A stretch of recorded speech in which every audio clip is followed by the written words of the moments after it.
मगरबी किनारे की गजा पट्टी पर खूनरेज हमलों के बाद तकरीबन 47,000 शहरों की हलाकत के बाद अब मगरबी किनारे के जनीन पर शब खून मारा जा रहा है। बताया जाता है कि यहाँ पर गुज़िश्ता 24 घंटों के दौरान यहूदी फौज की बदतरीन कार्रवाइयों में 10 फलस्तीनी शहीद हुए हैं।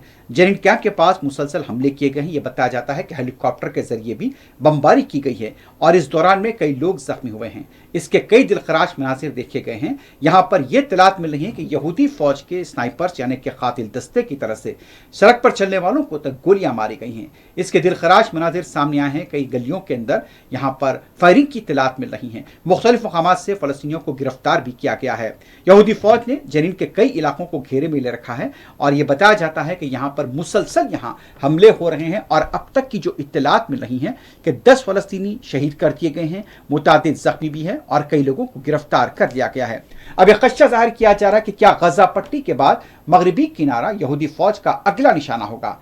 वैसे तो जंगबंदी पर अमल हुआ है, यहाँ पर यरगमानियों की रिहाई अमल में लाई जा रही है, लेकिन दूसरा निशाना क्या मगरबी किनारा हो सकता है, इसको लेकर कई सवाल खड़े होते हैं।